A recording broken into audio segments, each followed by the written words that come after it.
Olá pessoal, sejam bem-vindos a mais uma dica do canal Netfalhas Brasil. Hoje nós vamos falar de 10 conceitos de BGP que todo estudante de redes deveria conhecer. Primeira coisa é que BGP, a configuração do protocolo BGP é um trabalho artesanal, tá? Ou seja, o roteador A precisa configurar a vizinhança e anunciar as rotas para B. B precisa também fazer a configuração, dizer qual que é o peer, quais são as rotas que vão ser anunciadas. E tudo isso é um trabalho manual e também sujeito a erros de configuração. Necessário extremo cuidado na hora de configurar o protocolo BGP. Segundo conceito, BGP é um protocolo capaz de manipular milhões de rotas, tá? Ao contrário de protocolos internos como o SPF, que só consegue suportar bem até 50 mil rotas, BGP dá conta na internet hoje, aí, a tabela BGP IPv4 completa tem cerca de 800 mil rotas. E um roteador, de repente, ele pode suportar 2, 3 full route, ou seja, BGP dá conta aí de trabalhar com milhões de rotas. É um protocolo extremamente escalável. Terceiro conceito. Por conta disso, BGP é um pouco mais lento em relação aos protocolos internos, tá? Quem está acostumado a configurar um SPF da vida, por exemplo, as redes praticamente são atualizadas aí em questões de segundos, até menos que isso, Todas as rotas já são aprendidas.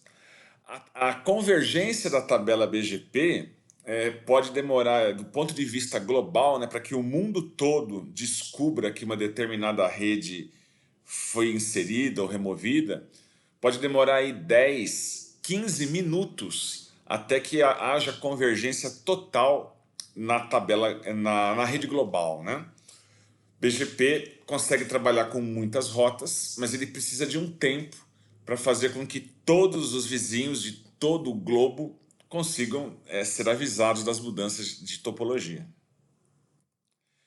Quarto conceito. Existem soluções open source e soluções proprietárias de BGP. Geralmente, quando se fala em configuração do protocolo BGP, muitas pessoas têm em mente ali um roteador de uma grande empresa, para poder fazer a configuração do protocolo. Caixas Cisco, Huawei, Juniper ou MikroTik. Mas a grande verdade é que você pode rodar BGP num servidor Linux e existem várias soluções para isso, tá? Quagga, Bird, OpenBGP e muitos outros. Quinto conceito, existe uma carência de mão de obra especializada em BGP. O Brasil é um dos países que mais tem sistema autônomo, que tem empresas que trabalham fazendo anúncio de rotas com protocolo BGP, mas pessoas que realmente conhecem o protocolo é algo bem raro, ok?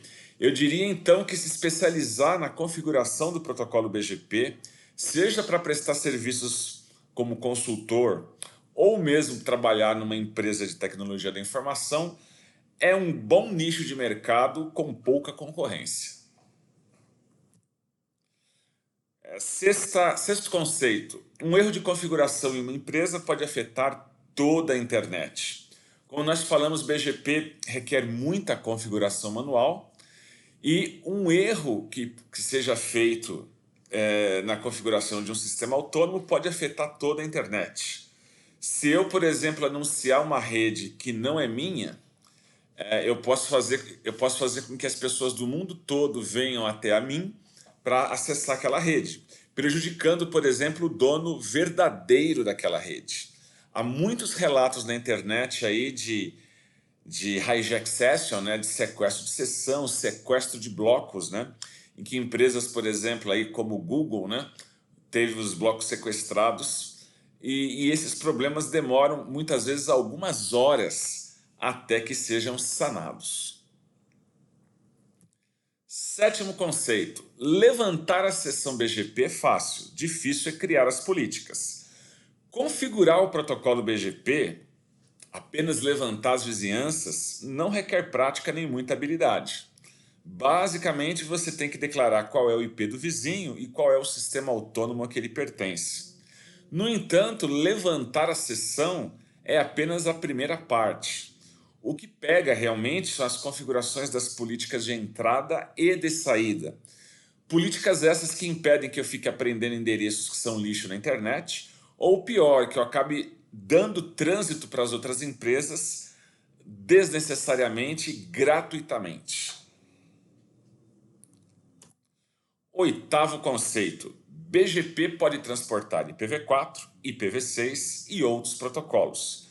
Apesar do protocolo BGP ter sido criado originalmente para IPv4, hoje nós trabalhamos com o conceito de MPBGP, né, de Multi-Protocol BGP.